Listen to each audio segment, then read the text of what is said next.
Bonjour à tous, aujourd'hui j'ai le plaisir de recevoir sur ce plateau Nicolas Gay, cofondateur de Wellmo, première agence immobilière en ligne en France. Il va nous expliquer les conséquences du coronavirus sur le marché immobilier français. Nicolas Gay, bonjour. Bonjour Camille.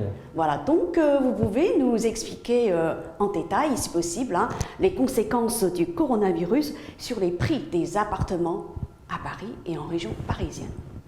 Alors, effectivement, on pensait qu'il y allait avoir une baisse des prix rapide suite à la crise liée au Covid. Ce fut tout autre. À partir du 11 mai, la reprise d'activité a été extrêmement positive, beaucoup plus positive que notre plan prévisionnel qu'on avait effectué pendant le confinement, à savoir qu'il y a la récupération des projets de vente qui étaient suspendus ou en cours pendant le confinement. Vous rajoutez à cela le fait que la situation, qu'on soit en fait dans une période très optimiste, très bonne, on est sur une très bonne saisonnalité pour vendre des biens immobiliers. Il y a trois facteurs qui sont clés en fait, qui expliquent cela. Le premier, c'est la confiance des particuliers, qu'ils soient vendeurs et acheteurs. Sans cette confiance-là, le marché immobilier aurait eu du mal à repartir. Et un facteur très important, une statistique très importante qui a permis de définir que la confiance était toujours présente, c'est que les particuliers étaient les premiers à remettre en ligne leur annonce immobilière bien avant même que les professionnels. Ça, c'est le premier facteur. Le deuxième facteur, ce sont les taux d'endettement. Certes, les taux ont légèrement baissé de 0,3%, mais on reste sur des taux extrêmement bas. C'est-à-dire ? On est aux alentours de 1,40, 1,60 pour un emprunt sur 20-25 ans. Donc l'augmentation des taux a certes un petit peu augmenté, mais on reste sur des taux extrêmement faibles. Ça, c'est le deuxième facteur. Le troisième, c'est l'emploi. Alors certes, il y a des secteurs d'activité qui sont fortement impactés par la crise.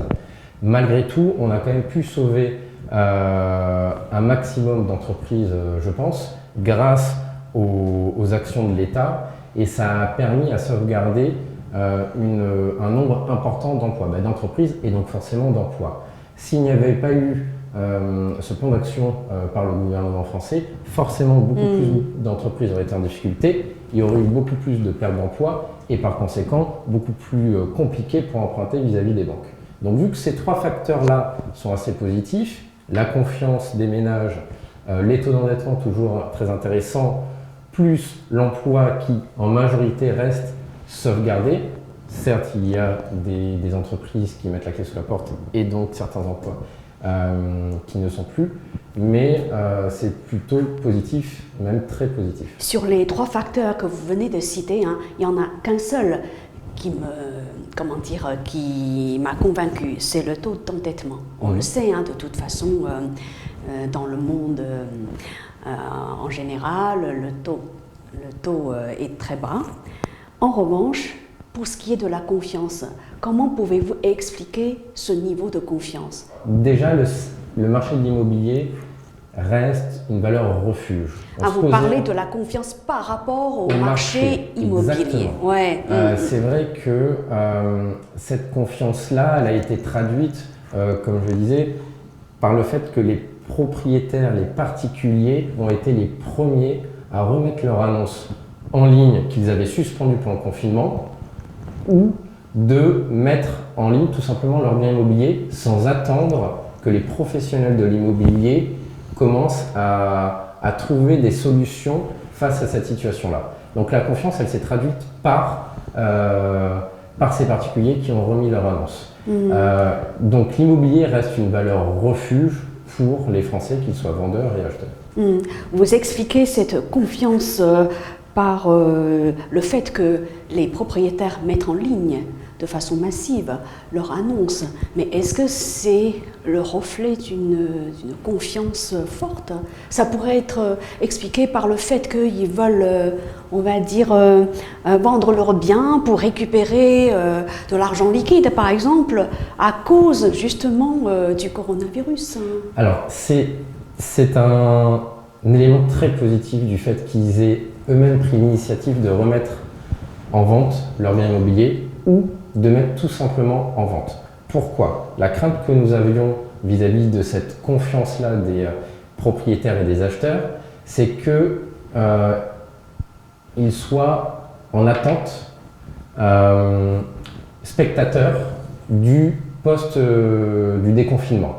Et par conséquent, notre crainte, c'était qu'entre le 11 mai et toute la période d'été, qu'en tant que professionnel, on fasse face à des particuliers qui soient vendeurs et acheteurs attentifs, passifs, spectateurs du marché. Et par conséquent, que ce soit totalement à l'arrêt. En l'occurrence, les premiers signes positifs, c'est dès le début mai, donc même avant le déconfinement, dès le 1er mai, les particuliers ont été les premiers à remettre et à mettre en ligne leur annonce immobilière. Par conséquent, ça traduit d'une forte confiance de leur part sur le secteur de l'immobilier. Certaines personnes avaient des projets de vente parce qu'on est sur une saisonnalité qui est très forte par rapport à des biens familiaux. Que ce soit une maison, que ce soit un appartement de type 4 pièces avec 3 chambres par exemple. Vous avez des personnes qui avaient besoin de vendre parce qu'ils avaient commencé une nouvelle acquisition. Il y a des vies qui changent. Donc ils ont été proactifs. Donc c'est le meilleur signe positif qu'on puisse avoir de la confiance des ménages. Alors s'il y a de plus en plus de propriétaires qui mettent en ligne des annonces de vente, vous ne craignez pas que ça crée un déséquilibre entre d'un côté trop d'offres et de l'autre, peu d'achats? Les acheteurs sont aussi au rendez-vous. Ah, justement, vous pouvez nous en dire plus? Oui, ils étaient au rendez-vous déjà pendant le confinement. Donc on a pu trouver, nous, concernant par rapport à notre modèle, des moyens de substitution aux visites physiques par des visites en visioconférence ou bien avec de la visite virtuelle. Et post-confinement, à notre grande surprise, les acheteurs étaient présents et massivement. Maintenant, donc, ce qu'on a pu observer avec du recul, c'est qu'on a eu un décalage des projets de vente qui se sont tous regroupés, la grande majorité, à partir du 11 mai.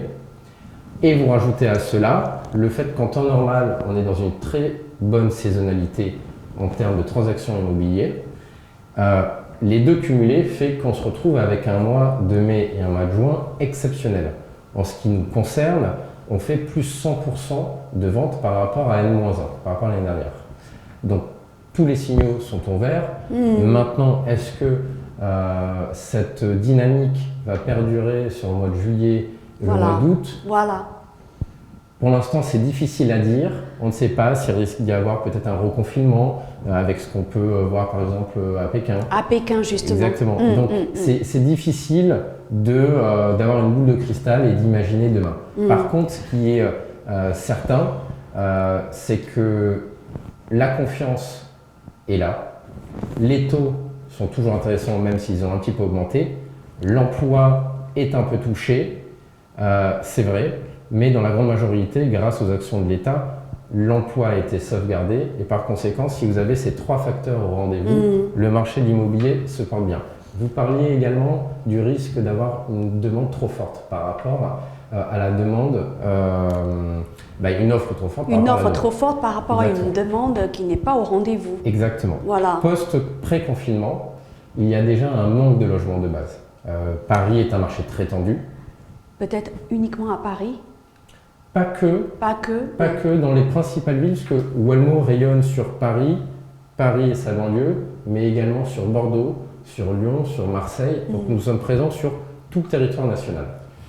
Aujourd'hui, il y a un manque de logements dans les centres-villes ou proches des agglomérations. Tout ce qui touche à la promotion immobilière pendant le confinement a été à l'arrêt. Plus les différentes manifestations qu'il y a eu sur l'année passée ont mis un petit peu en stand-by ou avec des délais beaucoup plus longs la construction immobilière. Donc il y a toujours une demande plus importante que l'offre. Donc même si l'offre était amenée à grandir, liée à un stand-by, entre guillemets une parenthèse pendant le confinement, l'achat aussi était entre parenthèses. Donc l'un dans l'autre, les acheteurs sont aussi beaucoup plus massifs, présents en ce moment, tout comme les projets de vente. Alors, je reviens sur les 3 facteurs positifs que vous avez cités qui soutiennent le marché de l'immobilier, du moins pour l'instant. Alors, en ce qui concerne l'emploi, nous avons appris qu'il y a eu beaucoup de destruction de postes, malgré le soutien du gouvernement français. Alors, comment pouvez-vous dire que sur le marché de l'emploi, même si l'emploi est touché, ça se porte bien? Alors, c'est vrai que malheureusement, il y a beaucoup de secteurs d'activité, la restauration, l'événementiel et d'autres encore qui sont fortement touchés. Et c'est pas encore fini parce que on verra dans les 6 prochains mois, parce que forcément, il y a des dettes pour des entreprises qui se sont accumulées.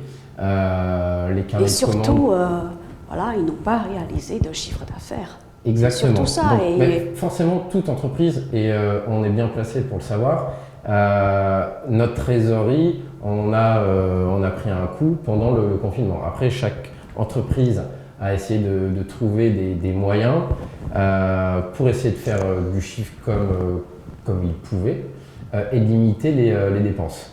Malgré tout, même si vous avez en effet une augmentation du taux de chômage ou perte de l'emploi important.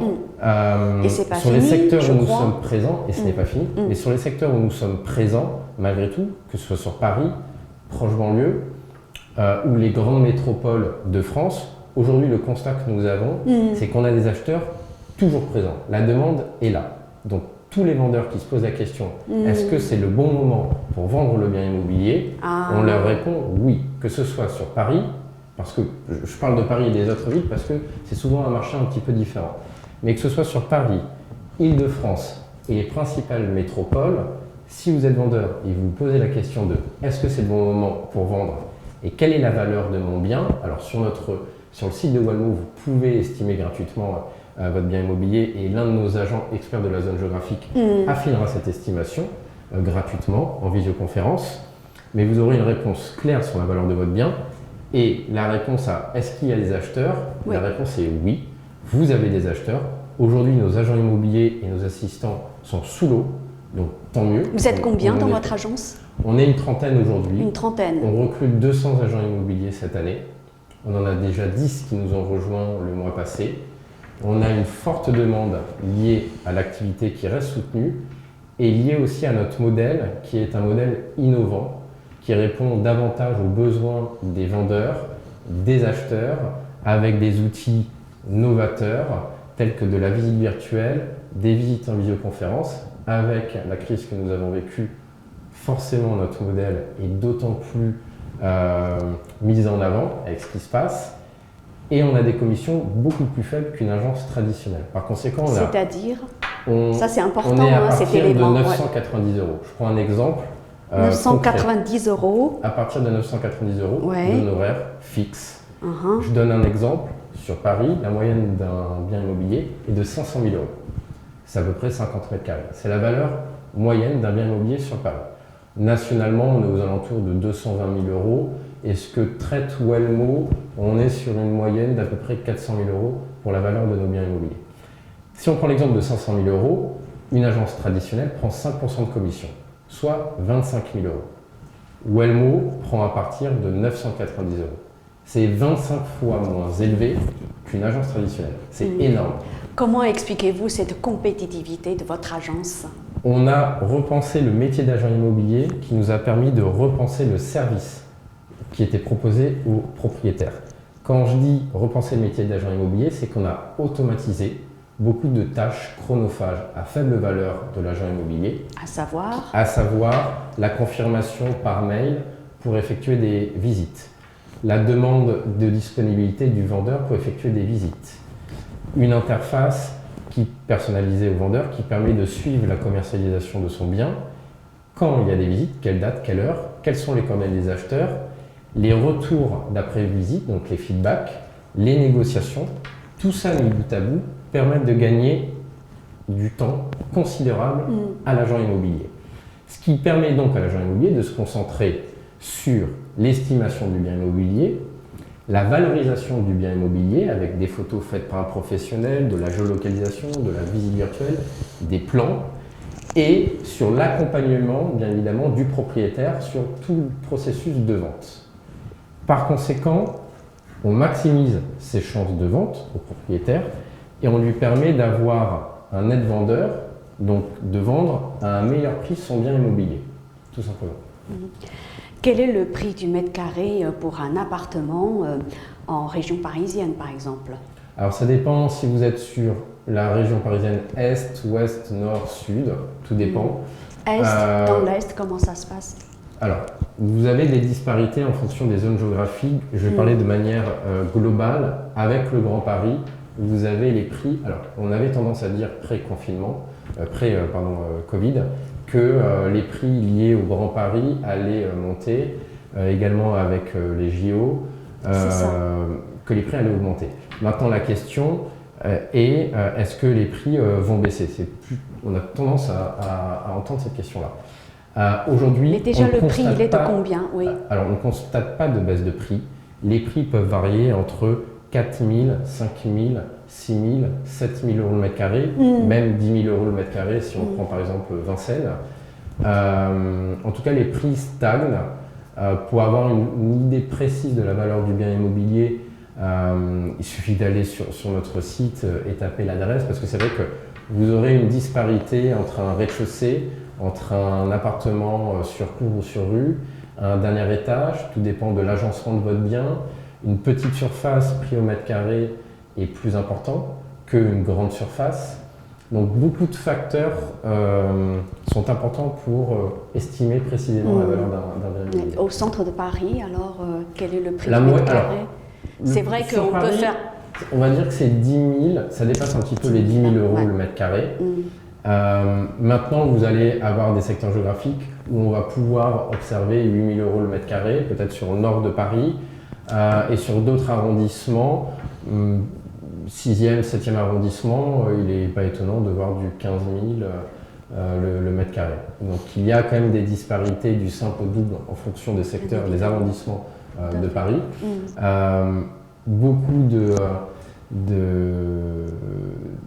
particuliers se posent la question du déménagement, Effectivement. qui en effet aura peut-être un impact sur les prix. Aujourd'hui, on constate plutôt une stagnation des prix. Stagnation, hein. Depuis Exactement. combien de temps? Depuis le confinement, clairement. L'année 2019 a été très forte au niveau de l'augmentation du prix au mètre carré sur Paris et également sa banlieue. La question se posait de est-ce qu'avec le confinement, les prix vont baisser ou pas, que ce soit sur Paris ou même d'un point de vue national. Il est impossible de répondre à ces questions. Il est possible de faire des prévisions en fonction, on l'a évoqué, de la confiance, de l'emploi, des taux. Donc on peut faire plusieurs scénarios. Aujourd'hui, on est en train de vivre un scénario positif de la reprise sur le secteur de l'immobilier. Demain, il est difficile d'établir avec certitude une baisse, une stagnation, une augmentation des prix. Tout dépend de la situation qui va évoluer. En tout cas, vous êtes plutôt positif, même très positif. C'est la raison pour laquelle vous avez décidé d'augmenter votre effectif, n'est-ce pas? Exactement. Mais dans ce cas-là, cette tendance positive, elle va durer combien de temps? Il y a deux à choses. court terme, par exemple. Le marché de l'immobilier est un marché énorme, avec plus d'1 million de transactions dans l'ancien en 2019. 1 million, oui. Exactement. Plus d'1 million. Cette année, forcément, on a eu 2-3 mois à l'arrêt, donc ce sera beaucoup plus faible. Il est difficile de prévoir la baisse en volume de vente, même si ces derniers jours, on constate qu'il y a un rattrapage des mois de confinement plus la bonne saisonnalité. Donc ça fait des mois records pour l'ensemble des agences immobilières, en tout cas de la profession immobilière. Maintenant, en ce qui concerne, mais c'est propre à Wellmo, donc à notre modèle, c'est qu'on gagne des parts de marché. Je rappelle, dès le début, 3 vendeurs sur 4 tentent de vendre sans intermédiaire, d'éviter de passer par une agence immobilière. Pour 3 raisons. Les commissions sont jugées trop élevées, on l'a évoqué juste avant. le service qui n'a pas évolué, on le fait évoluer, et le manque de transparence des agences immobilières. Et en parallèle de ça, le métier d'agent immobilier est l'un des 3 métiers les moins appréciés. Donc, on s'est aperçu que les propriétaires étaient demandeurs d'une solution d'être accompagnés par un professionnel, mais en repensant le service. Donc, on a créé Wellmo, basé sur repenser le métier d'agent immobilier, qui permet de repenser le service proposé aux particuliers vendeurs qui souhaitent être accompagnés par un professionnel, mais sans les inconvénients tels que les commissions jugées trop élevées, le service qui n'est pas évolué, le manque de transparence. Et ces vendeurs-là en particulier ont besoin d'être accompagnés par un professionnel. Parce que sur ces 3 vendeurs sur 4 qui tentent de vendre sans intermédiaire, moins de la moitié d'entre eux réussiront à vendre sans intermédiaire. Donc le marché est énorme. On connaît une forte croissance en ce qui concerne Wellmo. Aujourd'hui, on détient 0,1% de part de marché. On a fait 1000 transactions en 2019. Notre objectif, c'est de prendre 5% de part de marché d'ici 3 ans. On a besoin de recruter. Nos agents sont sous l'eau, ont beaucoup de projets immobiliers. On a recensé 500 projets courant du mois de mai. En moyenne, ils ont à peu près 3 rendez-vous vendeurs par jour. On a besoin d'augmenter nos équipes et donc nos agents immobiliers.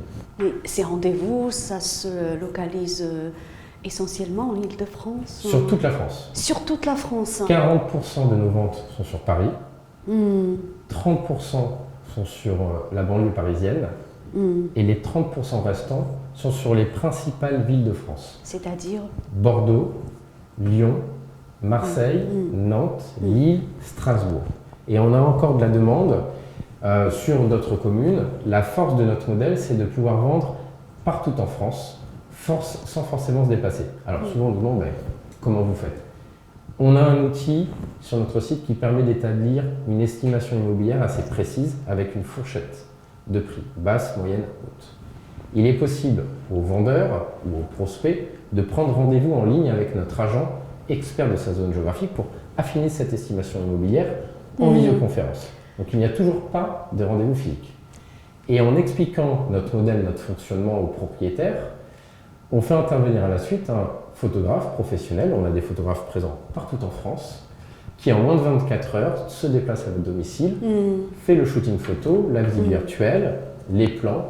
Il nous envoie l'ensemble de son travail. On publie l'annonce, on réceptionne les appels, les mails, on valide les plans de financement d'amont, on positionne les visites sur l'agenda du propriétaire et dans 90-95% du temps, ce sont les propriétaires qui font les visites. Pourquoi? Ce sont les mieux placés pour faire visiter leur bien immobilier parce qu'ils connaissent leur bien mieux que n'importe qui. Et ils connaissent l'environnement. Par contre, bien évidemment, on a un rôle sur les coacher sur comment faire les visites parce que ça ne s'improvise pas et il y a des conseils à savoir. L'autre raison, c'est que les acheteurs sont beaucoup plus en confiance lorsqu'ils rencontrent les propriétaires. Je le rappelle, le métier d'agent immobilier est l'un des 3 métiers les moins appréciés. Donc les acheteurs sont méfiants des agents immobiliers. Le fait de rencontrer, ils sont demandeurs de rencontrer le propriétaire, ça les rassure. Donc tant les vendeurs sont rassurés de rencontrer les acheteurs également. Dans 90-95%, c'est donc un choix des propriétaires de faire eux-mêmes les visites. Par conséquent, on peut rayonner sur toute la France et nos agents immobiliers, qu'ils soient situés peut-être sur Nice, peuvent très bien vendre un bien immobilier sur Paris s'ils connaissent le secteur. Et c'est la force de notre modèle. Nous sommes les seuls aujourd'hui à pouvoir vendre n'importe quel bien immobilier de chez soi. Alors, vous dites que vous êtes la première agence immobilière en ligne de France. En quoi est-ce que vous êtes premier? Est-ce que c'est parce que vous avez démarré plus tôt que les autres ou bien c'est parce que justement votre modèle est plus compétitif, plus innovant? Le premier point est juste. On a été la première agence immobilière en ligne à être créée en mars 2016, donc ça fait 4 ans. Nous sommes d'anciens agents immobiliers. Donc on connaît les modèles d'agences immobilières classiques, déjà un petit peu en ligne, et de notre expérience terrain et des statistiques qui en ressortent, il manquait de solutions alternatives à de la vente entre particuliers où les propriétaires ont de fortes chances de vendre leurs biens immobiliers à un prix beaucoup plus faible que ce qu'ils pourraient prétendre, parce que leur audience est beaucoup plus faible. Sur les sites entre particuliers, on touche que 20-30% d'acheteurs potentiels.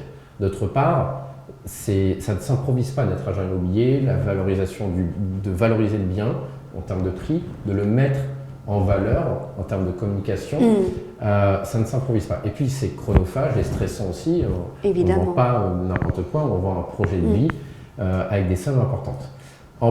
Face à ça, vous aviez des solutions d'agence immobilière qui n'ont pas évolué depuis 10-15 ans. Donc par conséquent, ça se traduit par 3 vendeurs sur 4 tentent de vendre sans intermédiaire. Il fallait proposer une solution alternative. Aujourd'hui, les consommations ont évolué. Les ménages, qu'ils soient vendeurs, acheteurs, sont beaucoup plus familiers avec les outils tech, avec la nouvelle technologie et sont beaucoup plus présents sur le net. Par conséquent, il fallait être présent sur Internet. Une agence immobilière physique aujourd'hui n'apporte plus grand-chose, n'a pas le même rôle qu'elle avait par rapport à avant. Aujourd'hui, je ne suis pas sûr que vous avez le temps d'aller dans une agence immobilière si vous êtes à la recherche d'un bien immobilier ou si vous avez un projet de vente. Parce que vous avez un travail, donc c'est un petit peu compliqué. Ou bien l'agence immobilière est fermée entre midi et 2, ou bien est fermée le samedi. Par conséquent, qu'est-ce que vous faites? Le soir, vous regardez sur Internet.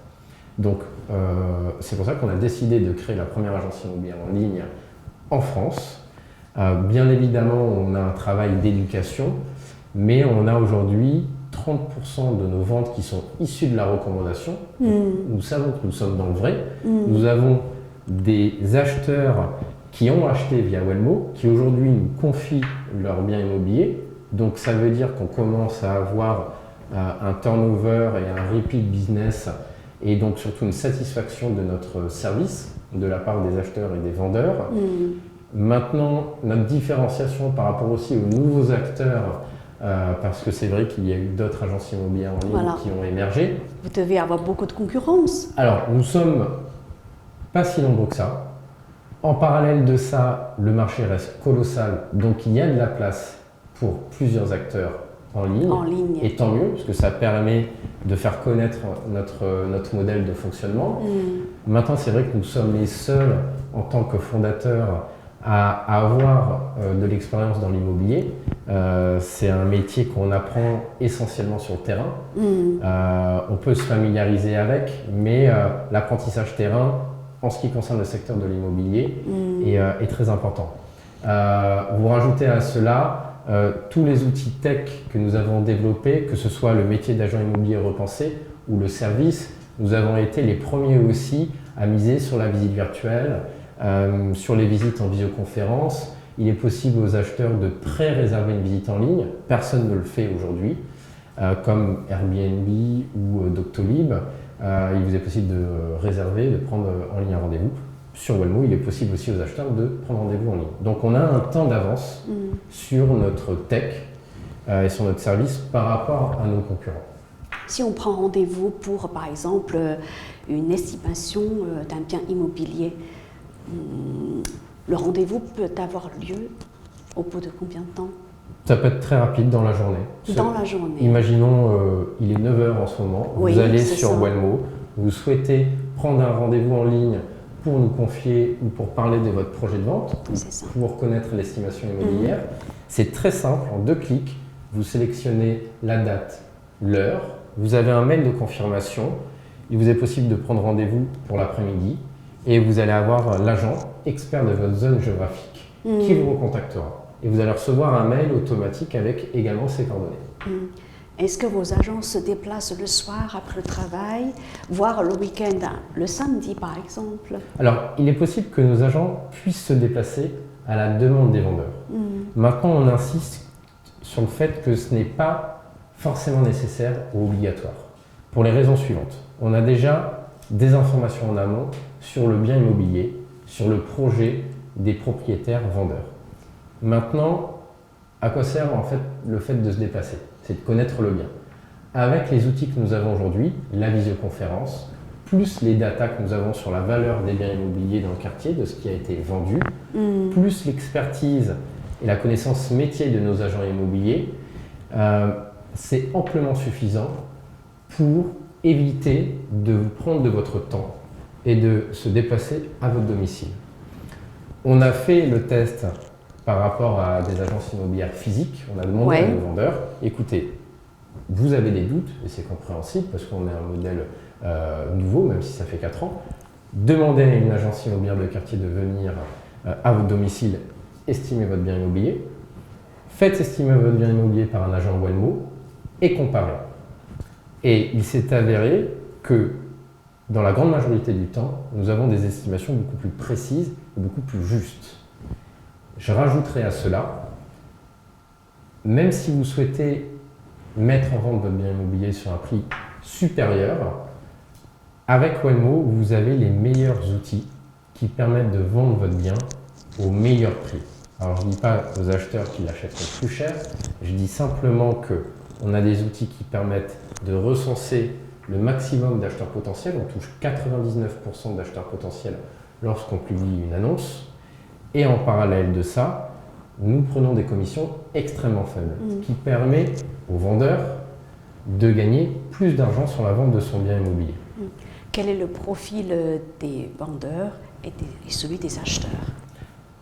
Étonnamment, parce que agence immobilière en ligne ne veut pas dire qu'il n'y a pas de contact, on ne déshumanise pas, on va dire, la relation entre agent immobilier et propriétaire. Bien au contraire, nos outils tech permettent d'avoir un conseil beaucoup plus personnalisé.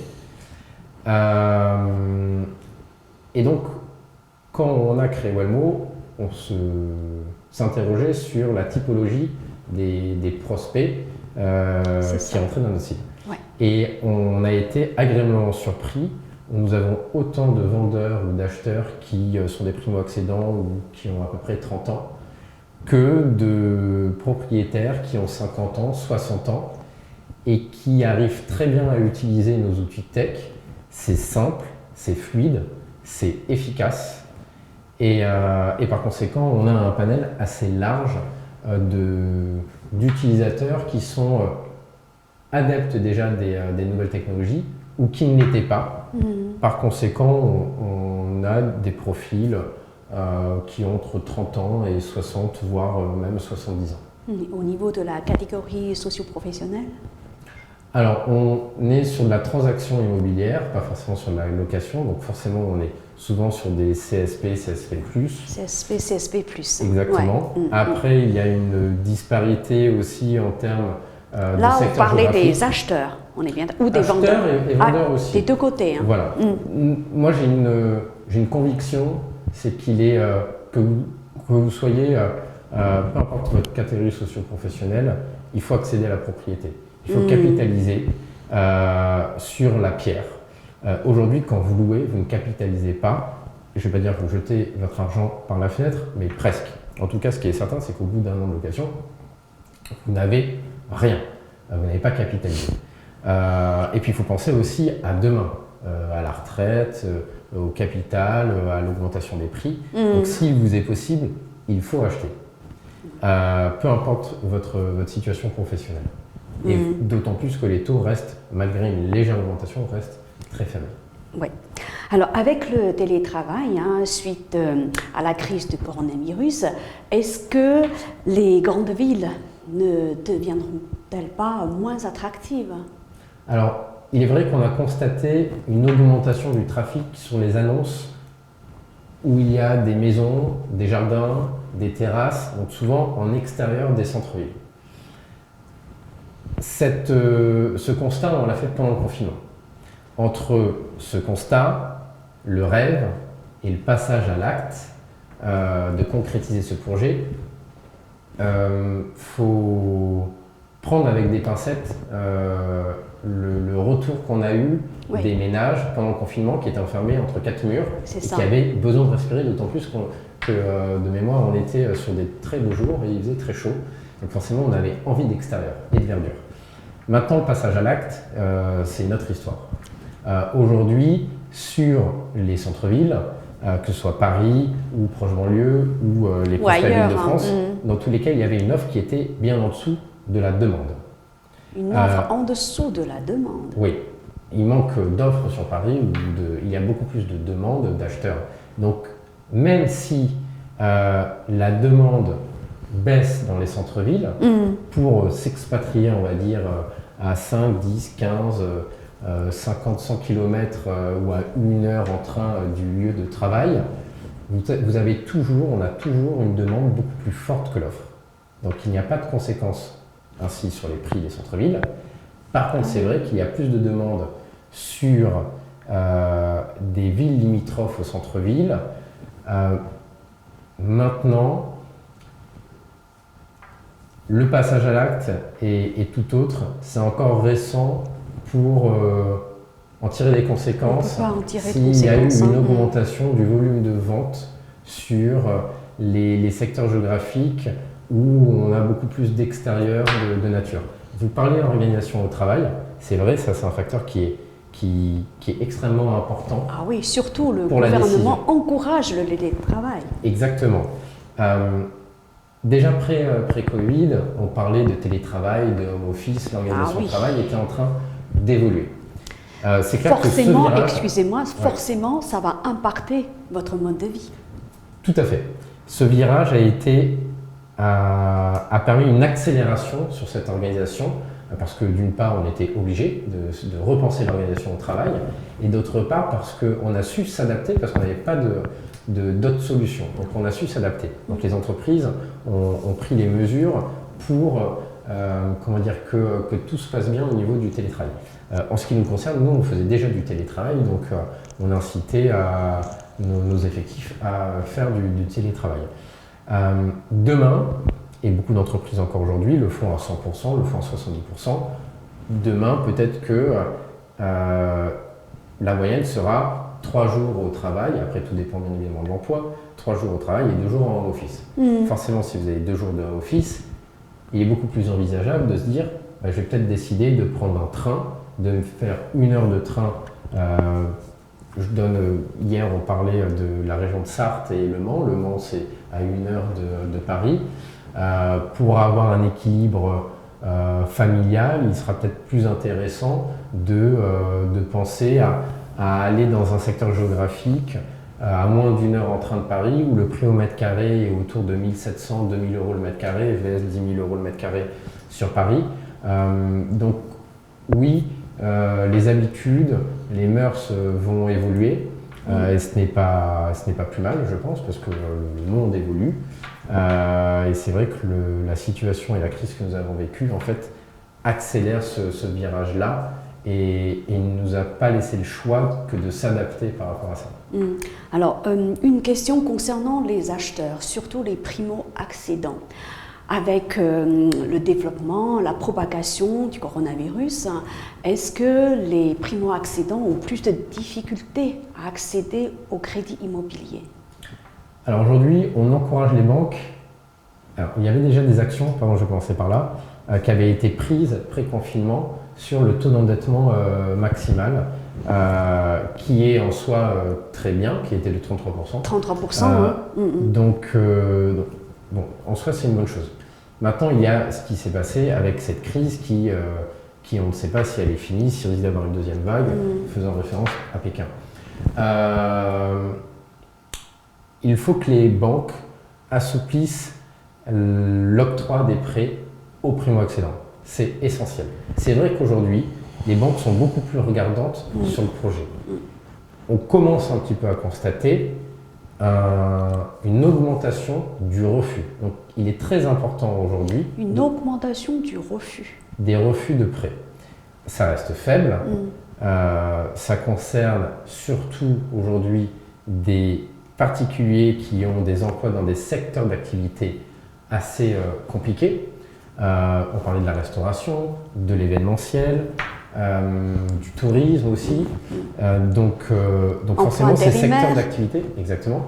Donc ces secteurs d'activité sont les premiers impactés, en tout cas pour les particuliers. Donc les banques, en tout cas, c'est clair, sont beaucoup plus regardantes sur les bulletins, mais aussi sur l'entreprise dans laquelle les salariés évoluent. Donc il est plus difficile pour les primo-accédants, c'est vrai. Malgré tout, les taux restent historiquement bas et par conséquent, il y a un impact, mais pas significatif.